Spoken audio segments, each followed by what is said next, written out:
내 자녀에게 부지런히 가르치라는 제목으로 오늘 시간에 함께 은혜를 나누고자 합니다. 오늘은 어린이 주일이고 그래서 이 절기에 맞추어서 우리 교회의 미래 세대, 하나님 나라의 미래 세대들을 위해서 우리가 어떻게 나아가야 될 것인지, 특별히 여러분의 자녀 손들을 위해서 여러분이 어떤 믿음의 태도를 가지고 나아가야 할 것인지를 오늘 말씀을 통해서 생각하며 은혜를 나누고자 합니다.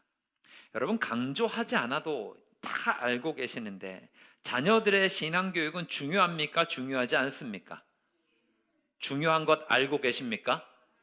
부모 세대된 모든 이들에게 이 사실만큼 중요한 그리고 무게감 있는 하나님의 명령과 요청은 그리 많지 않습니다.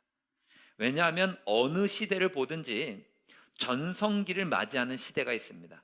야, 이 시대는 정말 전성기야. 이때는 믿음의 전성기고 하나님의 은혜와 축복이 있는 시대야 라고 하는 시대들이 분명히 있거든요. 그 전성기의 특징이 무엇일까요? 미래 세대에 대한 관심이 있습니다. 다음으로 자라나고 있는 이 세대들을 어떻게 양육하고 어떻게 길러내고 어떻게 일꾼되게 할 것인가, 여기에 대한 관심이 명확해요. 그러니까 하나님이 우리에게, 인간들에게 주신 본능이라고 하는 게 있습니다. 생존 본능이라고 하는 말을 많이 들어보셨을 겁니다. 죽지 않으려고 하는 삶에 대한 본능이 있습니다. 그와 동시에 우리에게 있는 것은 번식에 대한 본능이 있죠. 이게 무엇입니까? 나의 생명을 계속해서 유지해 나가겠다, 자손 만대까지 이르겠다라고 하는 우리 마음 가운데 있는 본능이라는 게 있습니다. 그러니까 이게 우리의 삶 가운데 삶을 유지하고 그 삶을 이어나가고자 하는 것들에 대한 마음들을 하나님은 모든 인류에게 주셨습니다. 믿음도 마찬가지입니다. 하나님은 우리의 믿음이 든든하게 되기를 원하는 우리의 마음을 주셨을 뿐만 아니라 이런 동일하게 내 믿음이 자녀들에게 이르고 그 자녀의 자녀에게까지 이루고 하는 것들을 소원하게 만드시는 말씀들을 우리에게 주시고, 그것이 우리가 품고 있어야 될 말씀이 되어야 된다라고 오늘 우리가 읽은 신명기 6장을 통해서 알게 됩니다. 저는 여러분들의 가정이 믿음의 대를 이어 주를 향해서 충성을 다하는, 주를 섬기고 믿음으로 나아갈 수 있는 가정 되시기를 바랍니다. 그리고 여러분 이 꿈을 반드시 꾸시기를 바랍니다. 이 신앙이 내 때에 멈추면 안 돼라고 하는 절박한 심정을 가지고 계셔야 돼요. 이게 나쁜 쪽으로 보게 되면 너무 굳어 있어서 우리는 믿음의 3대입니다, 믿음의 4대입니다, 믿음의 5대입니다, 막 이렇게까지 지금 이어져 가고 있는 한국교회 믿음의 전통들이 있거든요. 이것을 얼핏 보면 야, 이거 너무 교만한 거 아니야 라고 하지만 사실 그것만큼 대단한 일은 또 요즘 시대에 보면 없는 것 같아요. 믿음의 대를 이어 주를 향해 충성을 다하고 우리 할아버지가, 우리 아버지가 지금 내 때에, 그리고 나의 자녀 때에, 그리고 그 할아버지의 때까지 주를 믿으며 섬기며 나왔던 것, 여러분 지금 보시면 쉬운 일이 아닌 것 같습니다. 저는 여러분들의 가정이 대를 이어 주를 향해 충성을 다하고 하나님의 은혜 가운데 거하게 되기를 주님의 이름으로 축원합니다. 왜냐하면 그렇지 않으면 암흑시대가 와요. 성경을 보게 되면 영적인 암흑의 시대라고 하면 사사시대를 들 수 있거든요.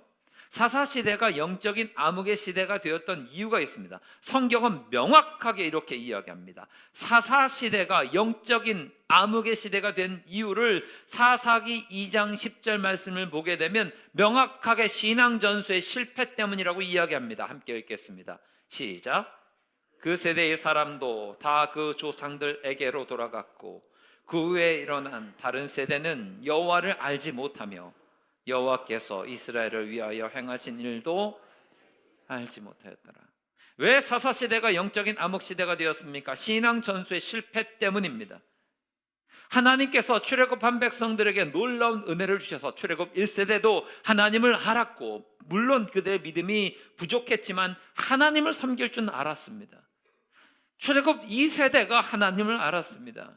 그리고 가나안 땅에 정착하면서 대를 이어서 하나님을 섬기면서 나아가는데 어느 순간부터 전 세대가 알았던 하나님을 이후의 세대들이 알지를 못해요. 하나님이 이스라엘을 위해서 행하셨던 일들도 알지를 못해요. 그러다 보니까 영적인 암흑시대가 이 사사시대가 되었다라고 하는 것입니다. 여러분, 이 사사시대가 우리에게 경고해 주는 것은 명확합니다. 우리의 믿음이 우리 때에 끝나면 그것은 이후에 영적인 암흑 시대를 분명히 가져올 수밖에 없다라고 하는 거죠. 그런데 이것이 희망이 될 수 있는 것은 뒤집어 이야기하면 우리가 바르게 신앙 전수를 하고 바르게 신앙 교육을 하고 우리 신앙 교육들이 살아있으면 무조건 뭐가 찾아오게 되어 있어요? 영적인 전성기가 찾아오게 되어 있다라고 하는 것입니다. 여러분, 이 사실을 분명하게 기억하시기를 바랍니다. 우리가 바르게 신앙 교육을 전수해 주지 못하면 영적인 암흑 시대가 찾아와요. 그런데 우리의 자녀 세대들이 믿음으로 하나님을 섬길 줄 알고 믿음으로 주를 따를 줄 아면 그 가운데 영적인 전성기가 찾아오게 되어 있다고요.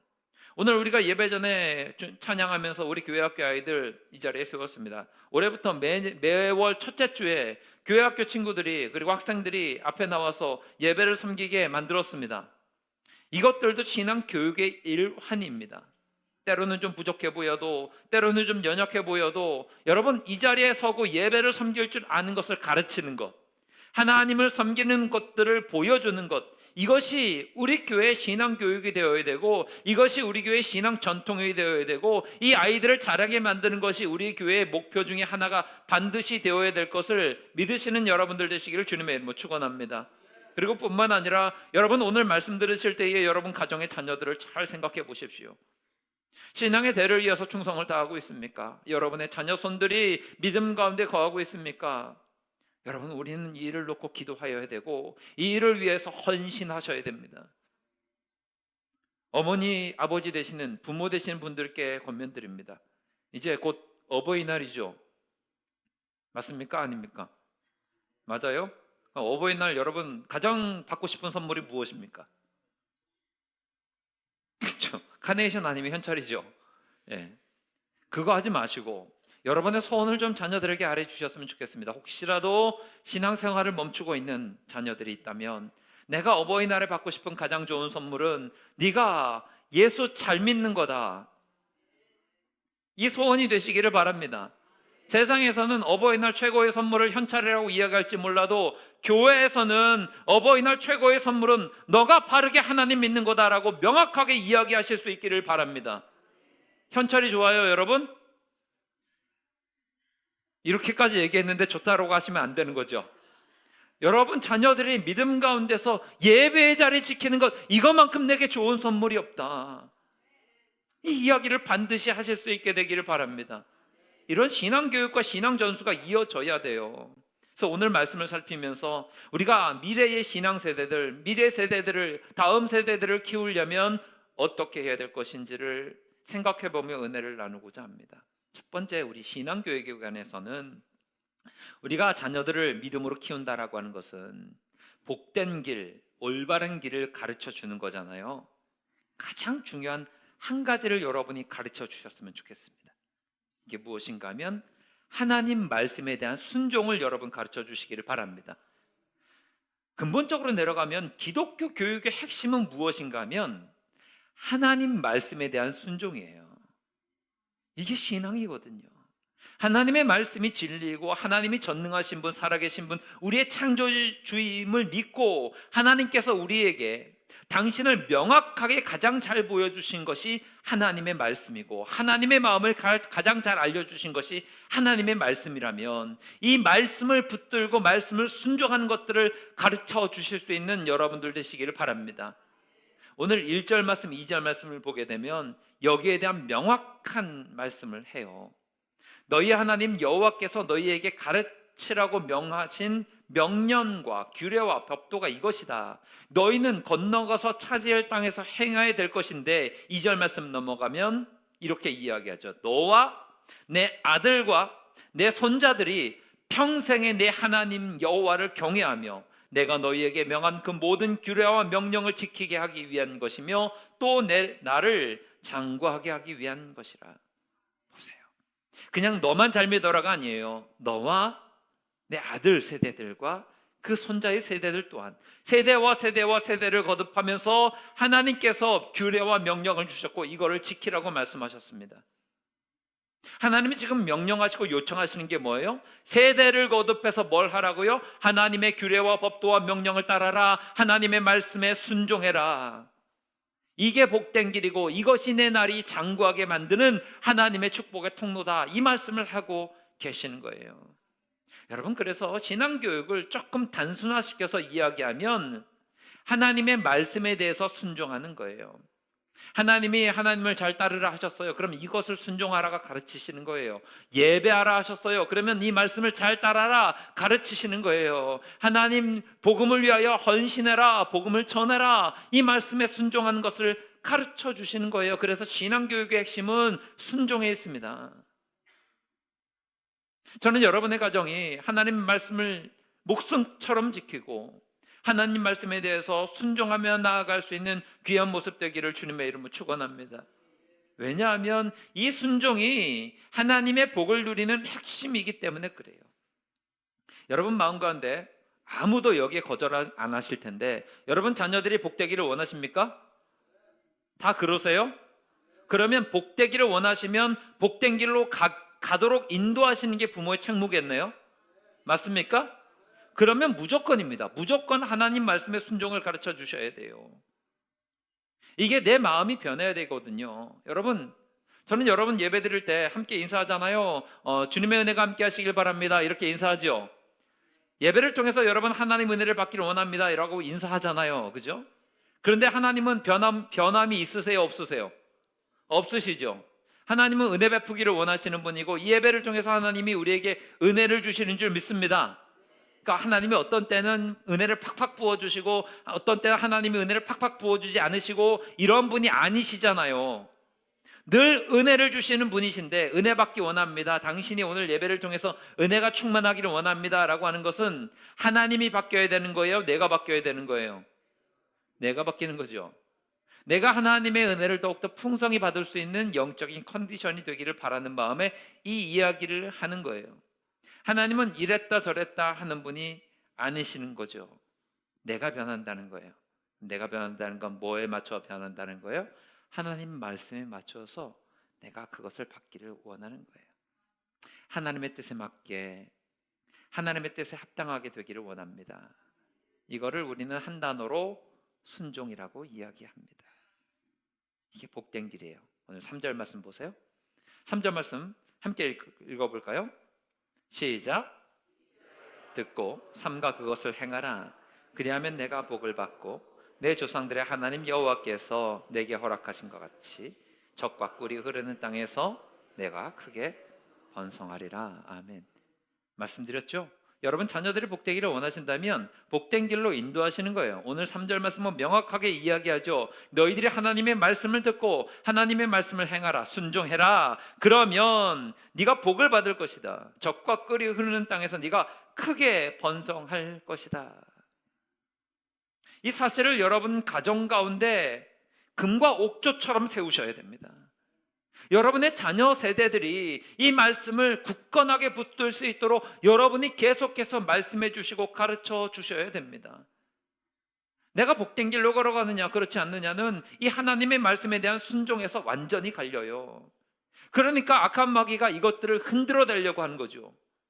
하나님 말씀에 대한 순종만 흔들어대면 우리가 복된 길로 가지 못할 것이 명확하니까 마귀가 계속해서 우리의 무엇을 건져요? 이렇게 우리의 믿음을 흔들어댑니다. 나부터 먼저 말이죠. 하나님 말씀에 순종하면 뭐해? 기도는 해서 뭐해? 예배는 해서 뭐해? 자꾸 이런 생각을 들게 하면서 우리를 흔들어댄다고요. 악한 것들로 우리를 채우고 의심들로 채우고 한다고요. 그러면 어떻게 됩니까? 결국에는 우리는 흔들릴 수밖에 없는 거죠. 여러분부터 먼저 믿음의 굳건한 고백을 하시기를 바랍니다. 하나님 앞에서 하나님 말씀의 순종이 우리의 삶을 복되게 하는 것을 믿으십니까? 여러분의 자녀들에게 가르쳐 주십시오. 이게 중요합니다. 안 그러면 마귀가 계속해서 흔들어서 우리는 영적 침체가 와요. 영적 침체가 오면 어떤 상황인지 스바냐서 1장 12절 말씀은 우리에게 이렇게 일러주거든요. 함께 읽어보겠습니다. 시작. 내가 예루살렘에서 찌꺼기같이 가라앉아서 마음속에 스스로 이르기를 여호와께서는 복도 내리지 아니하시며 화도 내리지 아니하시리라 하는 자를 등불로 두루 찾아 벌하리니. 당대에 이 스바냐 선지자의 시대는 영적으로 굉장히 침체되어 있던 상황인데 이 사람들이 어떻게 이야기하냐면 하나님은 복도 안 주시고 화도 안 주시는 그런 분이다. 그 마음의 상태를 뭐라고 이야기하냐면 찌꺼기 같이 가라앉아 있다 라고 하는 거예요. 하나님을 향해서 활발하게 막 움직여야 되는 그 믿음의 상황들이 완전히 다 가라앉아서 찌꺼기 같이 되어 있어서 아무것도 하지 못하는 참 우울한 시대다라고 하는 것들을 알려주고 있는 거거든요. 저는 여러분, 이런 상태에 빠지지 마시고, 지금 이 시대에 이런 상태로 빠져 있는 분들이 너무나 많은데 이 상태에 머물지 마시고 하나님의 말씀이 복의 기름을 붙들고 나아가실 수 있게 되기를 주님의 이름으로 축원합니다. 그래서 성경에서 믿음의 조상이라고 불리우는 사람이 있죠. 이 사람이 누구입니까? 누구죠? 아브라함이죠. 왜 아브라함이 믿음의 사람인지 믿음의 조상인지를 알려주는 것은 창세기 12장에 나옵니다. 내 고향과 친척과 아버지의 집을 떠나 내가 내게 지시하는 땅으로 가라. 이 말씀을 무조건 순종했거든요. 그리고 이 순종했을 때 하나님이 약속하신 것이 무엇입니까? 2절 말씀 함께 읽겠습니다. 시작. 큰 민족을 이루고 내게 복을 주어 내 이름을 장대하게 하리니. 아브라함이 이 말씀의 성취를 믿으며 나아갔어요. 하나님의 말씀을 순종하고 따라가는 것만큼 복된 길이 없음을 우리는 성경을 통해서 너무나 잘 알고 있죠. 저는 여러분들의 가정이, 여러분의 자녀 세대들이 하나님 말씀의 순종으로 말미암아 큰 복과 은혜를 누릴 수 있는 축복의 주인공들 되시기를 바랍니다. 말씀에 순종하셔야 돼요. 신명기서 28장 33절로 6절 말씀을 보게 되면 순종에 관한 복의 내용을 이렇게 이야기합니다. 여러분, 이 말씀 우리가 다 좋아하잖아요. 그런데 이 말씀의 전제는 하나님 말씀에 대한 순종이거든요. 함께 읽겠습니다. 시작. 복을 받고 들에서도 복을 받을 것이며 내 몸의 자녀와 내 토지의 소산과 내 짐승의 새끼와 소와 양의 새끼가 복을 받을 것이며 내 광주리와 떡 반죽 그릇이 복을 받을 것이며 내가 들어와도 복을 받고. 아멘. 이 복의 주인공들 되시기를 바랍니다. 이게 전제가 뭐예요? 하나님의 말씀에 대한 순종이에요. 그럼 여러분만 이렇게 순종하실 것이 아니라, 여러분만 이렇게 복된 길로 걸어갈 것이 아니라 여러분 자녀에게 하나님 말씀에 대한 순종을 잘 가르쳐 주실 수 있게 되기를 바랍니다. 예배가 최고야, 하나님 말씀을 섬기고 나아가야 돼, 하나님 따르는 길이 복된 길이야, 이것들을 계속해서 여러분이 여러분 자녀 세대들에게 알려주시고 가르쳐 주셔야 돼요. 그래야 그 가운데 우리 가정이 하나님의 말씀 가운데 믿음의 명문 가문으로 서는 것이죠. 저는 여러분의 믿음 참 귀하다 생각합니다. 여러분의 믿음이 너무나 귀하고 하나님 보시기에 칭찬받을 만한 믿음이라고 믿습니다. 그런데 그 좋은 믿음의 흐름들이 여러분 대에 끊기는 비극이 일어나지 않기를 바라요. 여러분 자녀들을 위해서 기도하시는 것만큼 귀에 딱정이가 않도록 계속해서 이 하나님 말씀에 대한 순종이 복임을 알려주시기를 바랍니다. 이게 신앙교육이거든요. 두 번째 우리가 살펴야 될 것이 무엇인가 하면, 신앙교육은 무엇인가? 내가 보여주는 거예요. 이게 신앙교육입니다. 교육은 앞서서 제가 이것들에 대해서 말하라 말씀드렸잖아요. 더불어서 말만으로 끝나서는 안 되고 여러분들이 보여주셔야 돼요. 무엇을 보여주어야 되는지 오늘 신명기 6장 4절로 6절에서 나오는데, 특별히 5절 말씀은 너는 마음을 다하고 뜻을 다하고 힘을 다하여 내 하나님 여호와를 어떻게 하라고요? 사랑하래요. 이것들을 보여주어야 되는 거예요. 여러분, 저는 여러분들이 말로만 신앙교육 자녀들한테 야 교회 다녀라, 예수님 믿어라, 하나님이 최고다, 하나님 믿어야 된다, 이거 말고요, 여러분들이 삶으로 여러분의 믿음을 보여주실 수 있게 되기를 바랍니다. 야 교회를 사랑해야 돼, 하나님을 사랑해야 돼, 백날 얘기해도 이게 쉽게 신앙전수가 되지 않거든요. 먼저 뭘 하셔야 돼요? 여러분의 삶으로 보여주셔야 돼요. 아무리 100번 이야기한다 할지라도 여러분이 보여주시는 것 한 번은 자녀들의 마음에 실제로 와닿는 것들이 됩니다. 야 예배가 중요한 거야 100번 얘기하고 여러분들이 예배를 한번 소홀히 여기시면 그 100번에 얘기한 것은 의미가 있어요 없어요? 없게 돼요. 야, 하나님 앞에 예배드리고 주일 성수하는 게 최고야 라고 하는데, 말은 그렇게 막 이야기하고 가르쳐 주는데 예배를 소홀히 하고 예배를 빠지고 예배를 막 주일 성수를 우습게 여겨요. 그러면 100번의 얘기는 아무 소용이 없게 된다고요.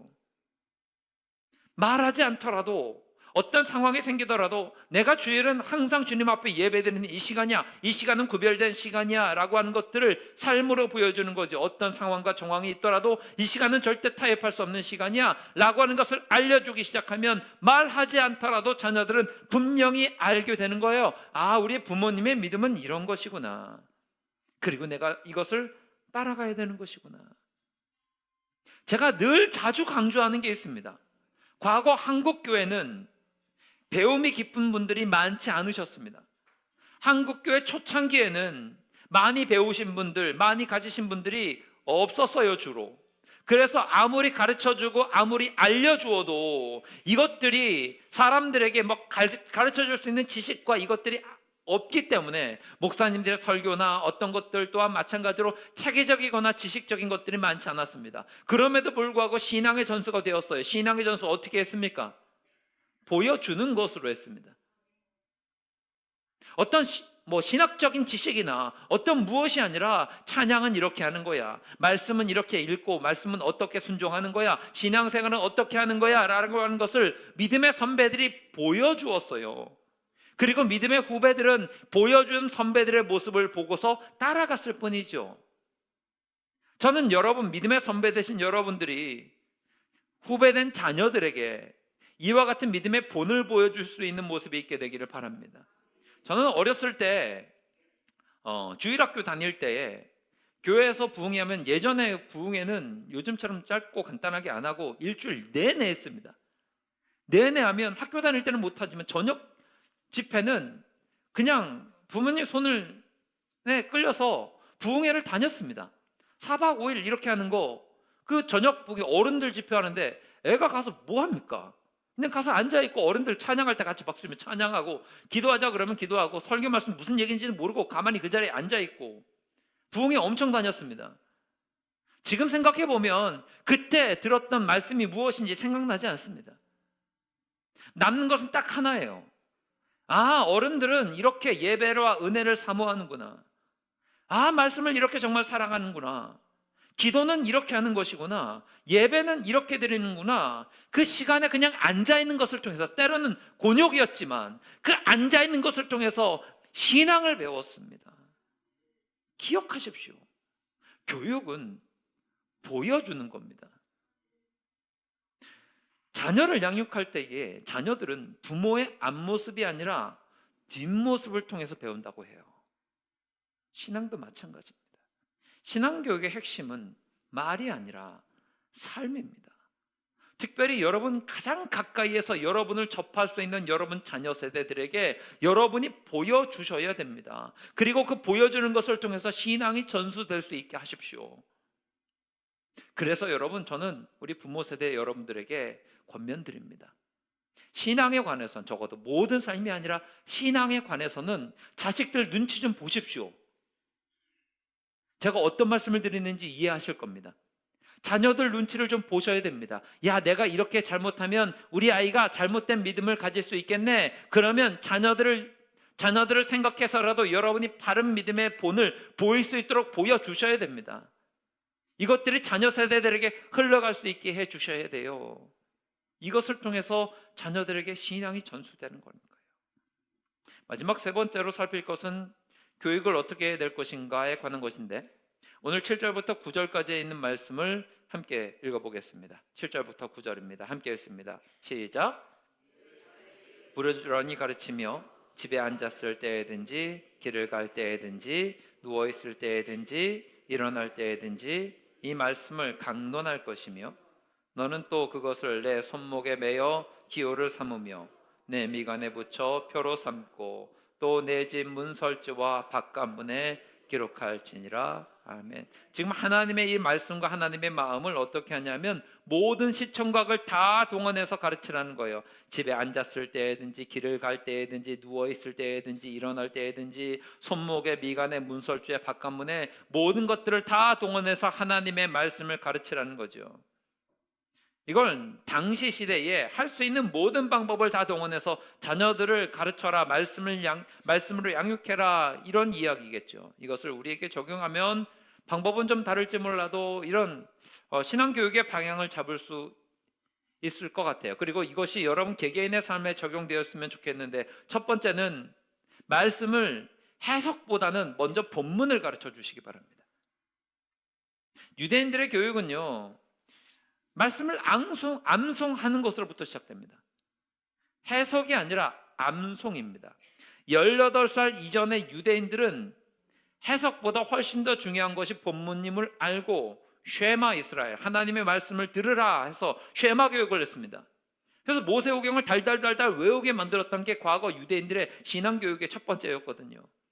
저는 여러분들의 가정 가운데 자녀들을 말씀을 가르치실 때 해석보다는 말씀 본문을 더욱더 집중하게 만드시기를 바랍니다. 어렸을 때부터예요. 어렸을 때부터 성경 이야기를 가까이 듣게 만드시고 성경 말씀을 친숙하게 여기게 만들어 주시기를 바랍니다. 저는 저희 부모님이 그런 신앙교육을 이렇게 자본주의적으로 하셨습니다. 성경을 한 장 읽으면 돈이 생겨요. 그래서 어떻게든지 성경을 읽어 보았습니다. 왜냐하면 용돈이 생길 수 있으니까 말이죠. 여러분 자녀 세대들에게 이렇게 하셨으면 좋겠습니다. 가능한 한 성경을 많이 읽고 성경 이야기를 친숙하게 여기고 성경을 가까이 해야 합니다. 그 말씀이 가슴 속에 새겨질 수 있도록. 그냥 일주일에 한 번 교회 와서 교회 학교 가서 하나님 말씀 들어라 이거 말고요, 주중에도 여러분 하나님의 말씀을 읽어 나가는 시스템을 만들어 가실 수 있게 되기를 바랍니다. 이게 우리의 신앙교육이 되어야 돼요. 두 번째로는 암송을 좀 시키십시오.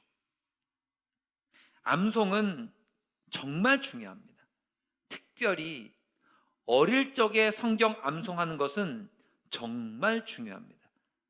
여러분들 요즘에 성경 암송하려면 들어옵니까? 안 들어옵니까? 지금 외운 거 점심 드시고 나서 다시 하라 그러면 생각나세요? 안 나세요? 잘 안 나시죠? 이게 참 안타깝습니다. 생각이 났으면 좋겠는데. 그런데 여러분, 과거 어렸을 때 교회 학교 다녔을 때에 암송하셨던 그 말씀은 지금도 생각이 나시죠? 평생의 나를 지키는 말씀이에요.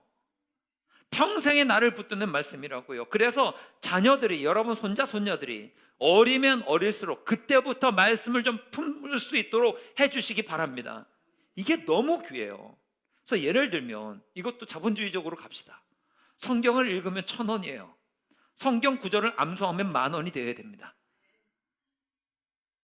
아멘이 잘 안 나오시네요. 이런 시스템을 어떻게든지 만드셔서 여러분 자녀 세대들이 말씀을 품을 수 있게 만들어 주셔야 됩니다. 우리 교회학교 교육도 우리 간사님이 예전에 항상 아이들에게 말씀 암송을 막 시키셨어요. 이걸 해야 됩니다. 왜냐하면 어렸을 때 마음 가운데 품어있는 말씀은 평생을 갑니다. 나중에 나이 들어서 말씀을 암송하려고 하면 이게 쉽지 않아요. 우리 교회에서 성경 말씀 암송의 대가는 임성규 장로님이시거든요.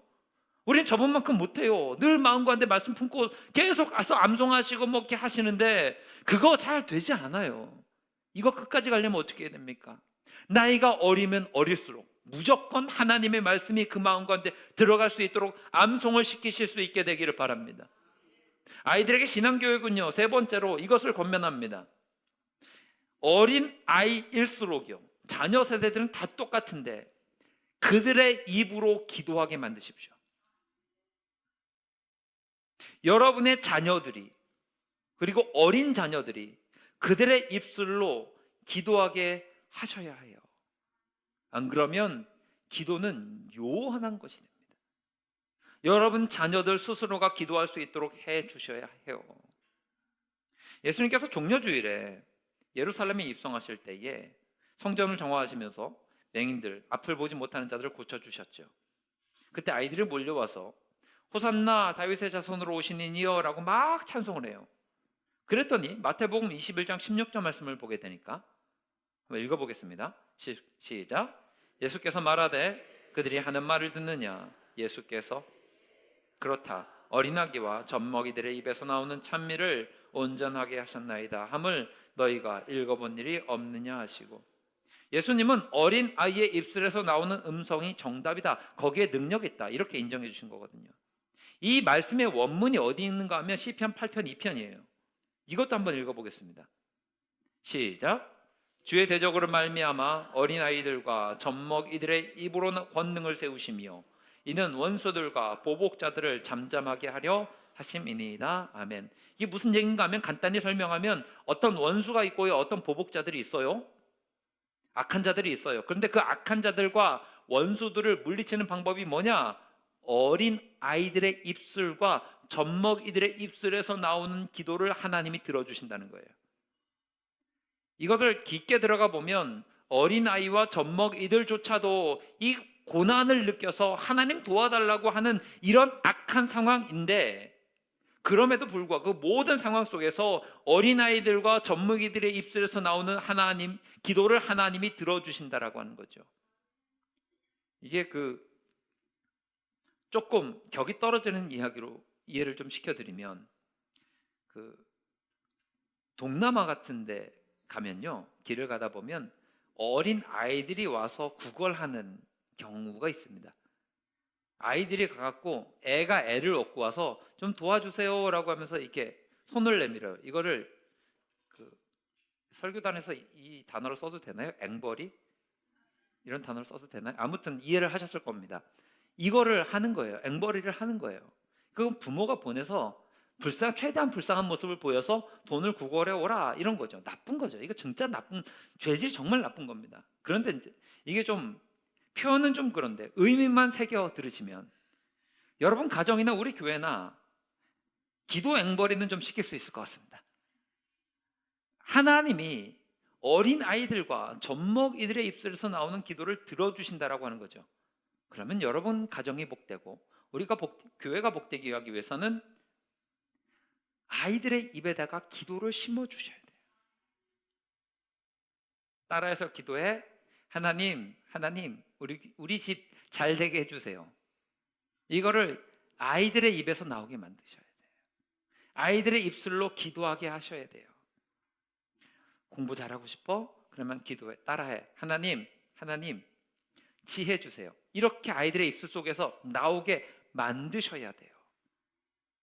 여러분이 기도하는 모습을 보여주실 뿐만 아니라 그 아이들의 입술 하나하나에서 나오는 기도를 하게 만들어 주심으로 그 사람들이 기도의 사람으로 아이들이 자라나게 만드실 뿐만 아니라 그것을 하나님이 더 기쁘게 들으시니까 하나님이 더 큰 은혜를 주신다고요. 그러면 여러분의 가정이 복되게 하기 위해서, 우리 교회가 잘 되게 하기 위해서 해야 될 일이 무엇입니까? 이런 거예요. 기도하게 만드셔야 돼요. 여러분의 가정이 기도하는 가정 되기를 원하십니까? 여러분의 자녀들의 입술 가운데 기도를 가르쳐 주시고 기도를 심어 주시기를 주님의 이름으로 축원합니다. 마지막 네 번째로 우리 아이들에게 어떻게 교육을 해야 됩니까? 아이들을 축복하는 것으로. 마가복음 10장을 보게 되니까 아이들이 예수님께 와요. 우리 아이들을 예수님이 좀 만져주셨으면 하고 부모들이 아이들을 데리고 와요. 근데 제자들이 못하게 막았거든요. 그때 예수님이 어떻게 하세요? 제자들을 꾸짖으시죠. 하나님 나라가 이런 자의 것이라고 이야기합니다. 마가복음 10장 16절에서 어떻게 이야기하십니까?